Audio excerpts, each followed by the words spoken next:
بسم اللہ الرحمن الرحیم۔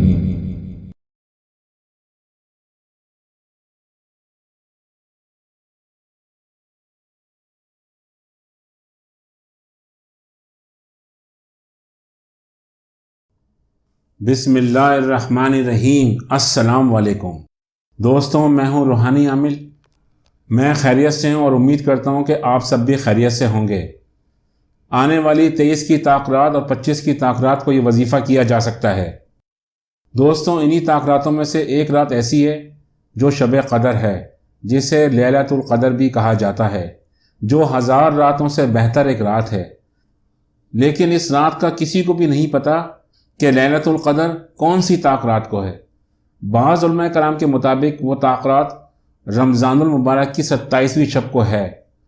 بہرحال اس میں علماء کرام کا اختلاف ہے، اس لیے مسلمانوں کی یہی کوشش ہوتی ہے کہ تمام طاق راتوں میں اللہ کے حضور عاجزی اور انکساری سے عبادات کا اہتمام کیا جائے۔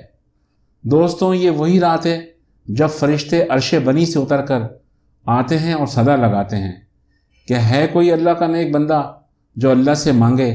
آج کی رات سب مانگنے والوں کو اللہ کی طرف سے عطا ہوگا، ماں سوائے 3 لوگوں کے جن کا ذکر قرآن پاک میں بھی آیا ہے۔ دوستوں، ان طاق راتوں کی قرآن پاک اور حدیث مبارکہ میں بے انتہا فضیلت بیان کی گئی ہے۔ شاید ہی کوئی بدبخت ہوگا جو طاق راتوں میں اپنی بخشش نہ کرا سکے۔ رمضان المبارک کا 3را عشرہ جہنم سے نجات کا عشرہ ہے۔ اس رات تمام مسلمانوں کو چاہیے کہ اپنی موت سے پہلے اللہ کے آگے سربجود ہو کر جہنم سے نجات حاصل کر لیں۔ جہنم جس کا تصور بھی اتنا خوفناک ہے کہ جس کو لفظوں میں بیان کرنا مشکل ہے۔ اس جہنم کا ایندھن وہ لوگ ہوں گے جنہوں نے دنیا میں اللہ کی نافرمانی کی اور اللہ کے رسول صلی اللہ علیہ وآلہ وسلم کی اطاعت سے انکار کیا اور زندگی بھر برائی کے راستے کا انتخاب کیا۔ ایسے لوگوں کا اعمال نامہ قیامت کے روز ان کے بائیں ہاتھ میں ہوگا اور یہ بدترین لوگ ہوں گے۔ غرض کے دوستوں، یہ بات سچ ہے کہ انسان دنیا کی بھول بھلائیوں میں پھنس کر نہ صرف حقوق اللہ پورے نہیں کرتا بلکہ حقوق العباد سے بھی لا علم ہوتا ہے، جبکہ ہم سب جانتے ہیں کہ یہ دنیا ایک عارضی ٹھکانہ ہے اور ایک دن ہم سب کو لوٹ کر اسی اللہ رب العزت کے پاس واپس جانا ہے۔ دوستوں، بات لمبی ہو جائے گی، اس لیے چلتے ہیں آج کے وظیفے کی طرف۔ اسکرین پر آپ کو وظیفے کا طریقہ نظر آ رہا ہوگا۔ دوستوں، وظیفے کے لیے آپ نے سب سے پہلے رات کا دوسرا پہر منتخب کرنا ہے اور اس کے بعد آپ نے تازہ غسل کرنا ہے۔ تازہ غسل کرنے کے بعد مصلی بچھا کر قبلہ رخ ہو کر بیٹھ جائیں۔ اب آپ نے تیسرے عشرے کی دعا 3 مرتبہ پڑھنی ہے۔ بسم اللہ الرحمن الرحیم۔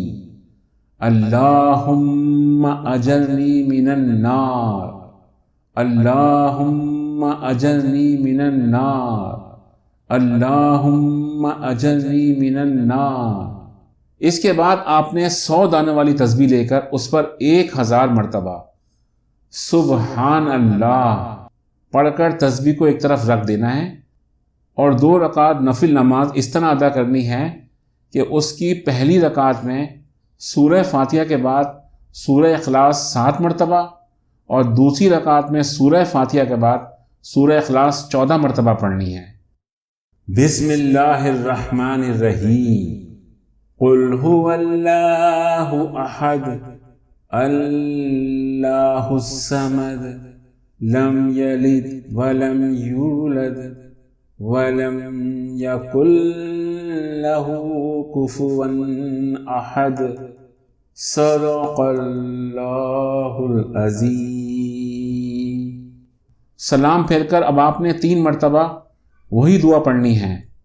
اللہم اجرنی من النار، اللہم اجرنی من النار، اللہم اجرنی من النار۔ اس کے بعد آپ نے 1000 مرتبہ الحمدللہ پڑھ کر تسبیح کو ایک طرف رکھ دینا ہے اور پھر آپ نے 2 رکعت نماز نفل اس طرح ادا کرنی ہے کہ پہلی رکعت میں 7 مرتبہ سورہ نصر پڑھنی ہے اور دوسری رکعت میں سورہ فاتحہ کے بعد 14 مرتبہ سورہ نصر دوبارہ پڑھنی ہے۔ بسم اللہ الرحمن الرحیم۔ اذا جاء نصر اللہ والفتح ورأيت الناس يدخلون في دين الله أفواجا فسبح بحمد ربك واستغفر إنه كان توابا صدق اللہ العظیم۔